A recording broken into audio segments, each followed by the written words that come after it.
नमस्कार, मैं रविश कुमार। एक ऐसा देश जहां नारी शक्ति को पूजा जाता हो, जहां अर्धनारीश्वर का कॉन्सेप्ट हो, जहां के प्रधानमंत्री भी बेटी बचाओ बेटी पढ़ाओ की बातें करते हों, ऐसे भारत देश में किस तरह से हमारी बेटियों को सड़कों पर लावारिस और तन्हा अकेला छोड़ दिया जाता है। हमारी आज की रिपोर्ट उसी बारे में। रूस और यूक्रेन के युद्ध का आज 9वां दिन है। हर कोई इस युद्ध से परेशान है। हर देश के बच्चे वहां फंसे हुए हैं। बेशक भारत अपने छात्रों को वहां से निकाल लाया हो, लेकिन यहाँ लाने के बाद इस देश में उन छात्रों के साथ किस तरह का व्यवहार किया जा रहा है, जब आपको ये पता चलेगा तो इस निर्दयी सरकार पर गुस्सा तो आपको भी आएगा ही आएगा। हो गया जरूर वॉर नहीं हुआ है। नहीं हुआ। उम्मीद पे खड़े नहीं उतरे रशियंस।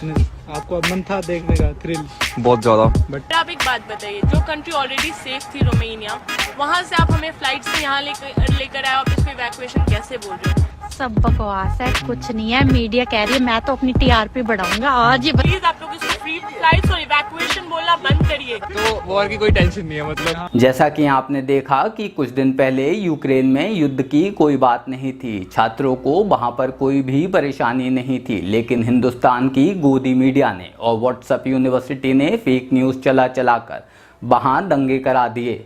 भाई कुछ ज्यादा नहीं हो गया ये?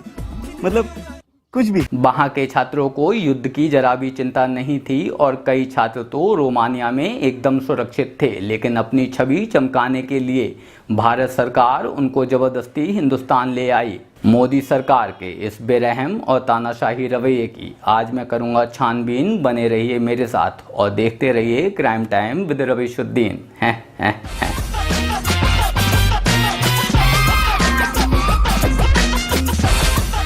यूं तो मोदी सरकार की नीतियां पत्रकारिता जगत में हमेशा से ही विवादों में रही हैं। यहाँ मैं गोदी मीडिया की जरा भी बात नहीं करूँगा, क्योंकि उसे तो सरकार की चापलूसी करने से ही फुर्सत नहीं है। गोदी मीडिया आपको बताएगा कि किस तरह से भारत सरकार या मोदी सरकार छात्रों को यूक्रेन से वापस हिंदुस्तान ले आई, लेकिन वो आपको ये जरा भी नहीं बताएंगे कि हिंदुस्तान आने के बाद सभी छात्रों को अपने घर अपने पैसे के दम पर अपने बल पर जाना पड़ रहा है। अपना नाम ना बताने की शर्त पर एक छात्रा ने हमारे चैनल RND को जो बताया, उसे सुनकर आपकी भी आंखें गीली हो जाएंगी। ऋषिकेश में रहने वाली आरुषि राय बताती हैं कि वो यूक्रेन में MBBS कर रही थीं। 4 दिन पहले उन्हें यूक्रेन से मुंबई तो ले आया गया, मुंबई में रुकने के लिए होटल भी दिया गया, लेकिन दिन निकलते ही उन्हें लावारिस और बेसहारा छोड़ दिया गया। मुंबई से फिर उन्हें खुद अपने पैसे पर अपने दम पर फ्लाइट कर देहरादून आना पड़ा, जिसके लिए उनके 6,000 रुपये खर्च हो गए। मामला यहीं नहीं रुका, उसके बाद उन्हें फिर एक कैब भी करनी पड़ी, जिसके लिए उन्हें दोबारा से 280 रुपया खर्च करना पड़ा।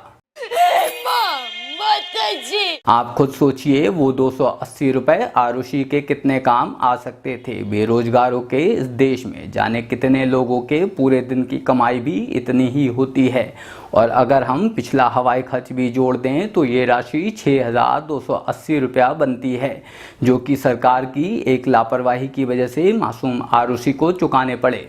अगर सरकार चाहती तो प्लेन को देहरादून ले जाकर सीधे आरुषि के दरवाजे पर भी उसे उतार सकती थी और एक बेटी को सीधे उसके माँ बाप से मिला सकती थी, और ये साबित भी कर सकती थी कि उसे भी बेटियों की फिक्र है। लेकिन ये बेटी बचाओ बेटी पढ़ाओ के दावे सिर्फ अखबारों तक, किताबों तक और भाषणों तक ही सीमित हैं। जमीन पर इन बातों का जरा भी मोल नहीं है। कभी समय मिले तो सोचिएगा जरूर कि क्या इसलिए इस दिन के लिए आपने इस सरकार को चुना था। हमारे देश की बेटियों को इस तरह से मुंबई में अकेला छोड़ देना कहाँ का इंसाफ है। अगर आपसे नहीं होता तो छोड़ दीजिए ये कुर्सी। हमारे देश में अभी भी ऐसे बहुत से महान लोग हैं जो हमारे देश को संभाल सकते हैं, हमारे देश की बेटियों को उनके घर तक सुरक्षित पहुंचा सकते हैं।